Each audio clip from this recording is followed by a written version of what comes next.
누가복음 5장을 보겠습니다.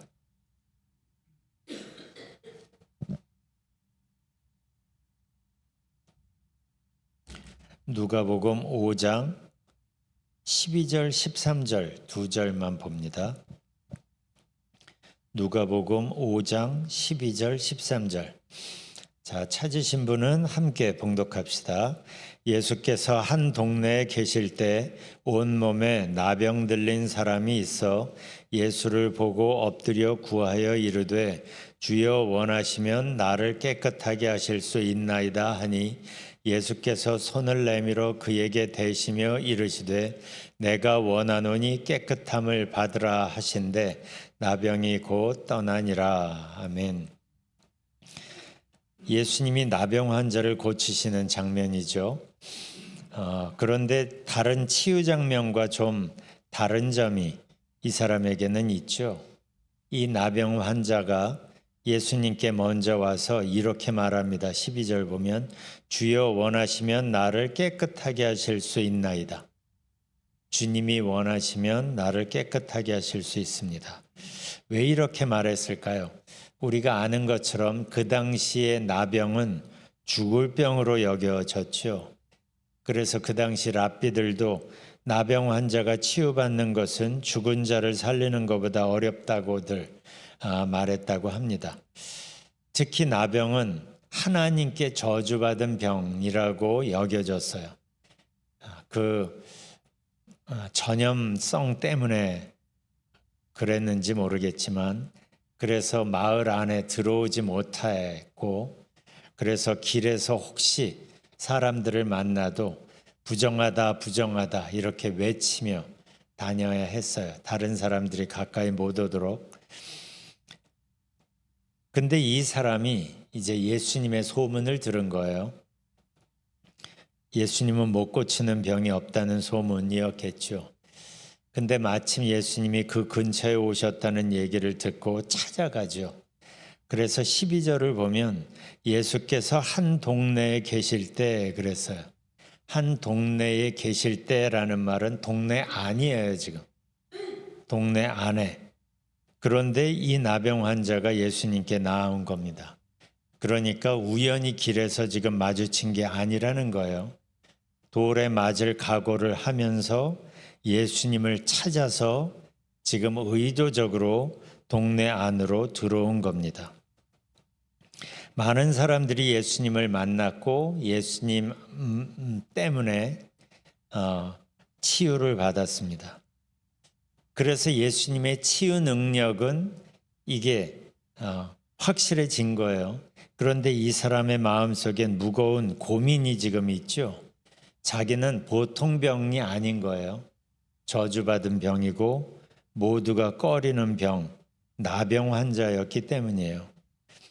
이 사람은 예수님의 치유 능력은 믿은 것 같아요. 그런데 이 사람이 두려운 건 예수님이 나를 받아주실까요? 왜냐하면 하나님께 저주받은 병이라고 여겨졌기 때문이에요. 하나님께 저주받았는데 저 예수님이 나를 받아주실까? 저분은 치유의 능력은 있는데 나를 받아주실까? 그래서 각오를 하고 마을 안까지 들어와서 예수님 앞에 왔지만 그렇지만 예수님 가까이에는 오지 않았다고 생각이 들어요. 두려웠겠죠. 그래서 12절을 보면 예수를 보고 엎드려 구하여 이르되 그래서요. 제 생각에는 예수님 가까이가 아니라 예수님이 보이는 어느 지점에서 였을 거라고 생각이 들어요. 그게 이 사람이 할 수 있는 최선이었던 거죠. 예수님을 찾아왔지만 그래서 동네 안까지 왔지만 그러나 아주 가까이는 가지 못하는 어느 정도의 거리에서 예수님을 보고 op드려 지금 소리를 치는 겁니다. 이 장면이 저에게는 참 마음에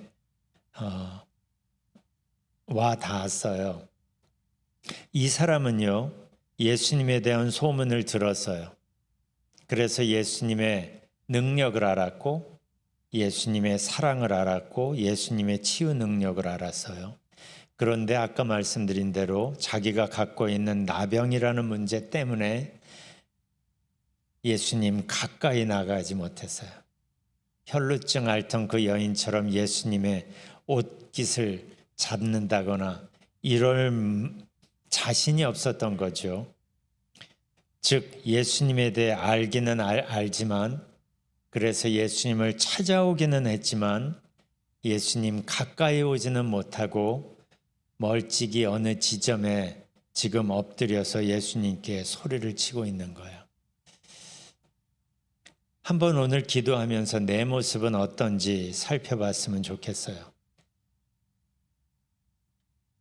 우리도 예수님에 대해 꽤 압니다. 그리고 교회 신앙생활도 꽤 했어요.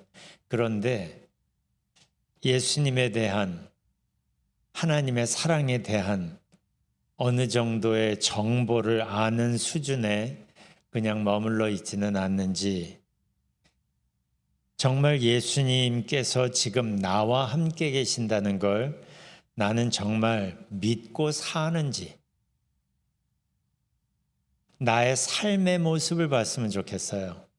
교회 나와서 신앙생활하는 모습으로가 아니라 일상생활에서 내가 생각하는 것, 내가 문제에 반응하는 것, 나의 살아가는 삶의 모습을 보면 예수님이 나와 함께 하시는 사람으로 살고 있는지, 아까 우리가 부른 이 찬양처럼 주의 팔에 안겨서 주님과 함께 살아가고 있는지, 예수님께서 지금 나를 보고 계신다는 것, 나의 삶의 모든 순간순간 속에서 예수님이 동행하신다는 것, 나를 안아주시고 크신 능력의 팔로 나를 돕고 계신다는 걸 내가 정말 믿고 사는지, 나의 삶의 모습을 한번 주님 앞에서 돌아보는 시간이 되었으면 좋겠어요. 왜냐하면 예수님은 약속대로 우리와 분명히 함께 하시는데, 나는 정말 그분과 함께하며 그분과 동행하고 있는지를 기도하면서 진지하게 살펴보았으면 좋겠어요. 기도라고 해서 그냥 내 기도 생활을 좀 하는 사람은 기도하면 쭉 나오는 레파토리가 있죠. 그걸 그냥 한 번 더 쭉 늘어놓고 가는 시간이 아니라, 내가 지금 누구 앞에 와 있는지, 그분은 나에게 무슨 약속을 하셨는지, 이 임마누엘이라는 약속이 내 삶 속에, 내 마음 속에 정말 사실인지를 진지하게 돌아봐야, 하박국이 하나님의 말씀을 들으면서 하나님의 임재를 경험했던 것처럼 우리가 하나님의 임재 앞에 나오게 되고 창조주 하나님과의 깊은 교제로 나의 기도가 바뀔 수 있기 때문이에요. 그러한 깨달음이 없으면 우리가 이렇게 성전에 나와 하나님을 찾는 것이 크게 의미가 없습니다. 이 말씀 앞에서 내가 지금 하나님 앞에 온전히 나아오고 있는지,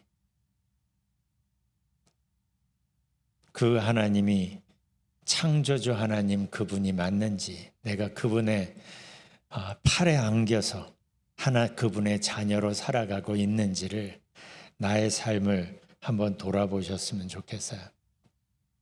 이 사람은 예수님에 대한 소문을 들었고 예수님의 치유 능력은 알았는데, 그런데 자기의 몸 상태 때문에, 불확실성 때문에 이렇게 말하는 거예요. 주여 원하시면 나를 깨끗게 하실 수 있나이다. 예수님이 깨끗하게 하실 수 있는 능력이 있는데 그분이 실제 원하는지 안 원하는지가 불확실했던 거예요. 이 말 앞에서 예수님은 분명하게 말씀하시죠. 예수께서 손을 내밀어 그에게 대시며 이르시되 내가 원하노니 깨끗함을 받으라. 이 한마디가 이 나병 환자의 이 마음에 얼마나 큰 울림이 되었을까를 한번 생각해 보십시오. 내가 원하노니 깨끗함을 받으라. 이 사람은 지금 나병에서만 깨끗해진 게 아니라 하나님의 지금까지 저주받은 병이라는 그것에 대한 의혹이 완전히 해소가 된 거죠. 내가 원하노니 깨끗함을 받으라. 이 장면을 한번 상상해 보세요. 이 사람은 가까이 오지도 못하고 멀찍이에 엎드려 있었을 겁니다. 그런데 예수님이 손을 내밀어 그에게 대시며 그럽니다. 예수님께서 그에게 다가가셨겠죠. 그리고 그에게 손을 내밀어서 그의 몸에 당신의 손을 대시죠. 한번 생각해 보세요. 지금 이 사람은 누군가의 손길을 느껴본 게 지금 얼마만이겠어요? 아무도 그에게 손을 대려고 하지 않았을 겁니다. 손을 대기는커녕 가까이 오려고도 하지 않았을 텐데 지금 얼마 만에 누군가의 손길을 지금 느껴보는 겁니다. 그리고 예수님이 말씀하시는 거죠. 내가 원하노니 깨끗함을 받으라. 우리는 이 장면에서 예수님을 향한 우리를 향한 예수님의 마음을 볼 수가 있어요. 예수님 앞에서 나병 환자도 그냥 하나님의 사랑을 받는 사람이었어요. 그래서 손을 대시며 말씀하시는 거죠. 내가 원하노니 깨끗함을 받으라. 우리의 회복을 원하시기 때문이죠. 이게 우리를 향한 예수님의 손길인 거예요. 우리의 회복을 위해서, 우리에게 당신이 갖고 있는 영생을 주시기 위해서, 그래서 이 어둠 속으로 굳이 찾아오신 것이고, 그래서 십자가에서 피 흘리시기까지 하신 거죠.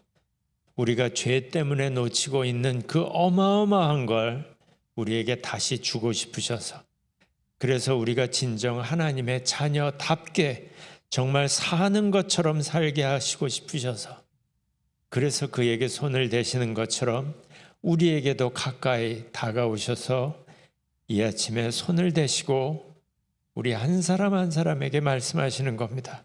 내가 원하노니 깨끗함을 받으라. 이 말씀을 지금 2000년 전에 이 나병 환자에게만이 아니라 우리에게도 말씀하시는 거예요. 우리의 마음속에 있는 돌덩이 같은 그 무언가를 다 내려놓으라고. 내가 원하노니 깨끗함을 받으라. 육신만이겠어요? 우리의 마음을 깨끗게 하고 우리의 영혼을 깨끗게 하고, 그래서 온전히 주님 앞으로 나올 수 있도록 우리를 부르시는 겁니다. 오늘 우리가 기도하면서 이렇게 나에게 말씀하시는 예수님 앞으로 온 마음으로 나아갔으면 좋겠습니다. 그리고 예수님 안에서 이 시간, 이 아침을 보냈으면 좋겠어요. 기도하면서 그 무엇보다, 여러분이 기도하는 그 기도 제목보다 주님의 임재 앞에 내가 있음을 의식하면서 이 아침을 보냈으면 좋겠어요. 주님의 임재 앞에 내가 있다는 거에 눈이 열리는 게 중요합니다. 지금. 그래야 기도가 바뀔 수 있고 기도에 힘이 있을 수 있어요. 주님의 임재에 눈이 열리면 이 하루가 새로워집니다. 그러면 주님과 함께 이 하루를 함께 시작할 수 있게 되고, 그러면 우리가 임마누엘을 온 마음으로 경험하며 오늘을 살아갈 수 있습니다. 임마누엘은 하나의 개념이 아닙니다. 현실이에요.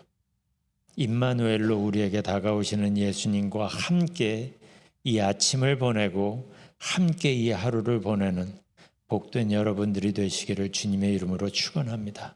아까 불렀던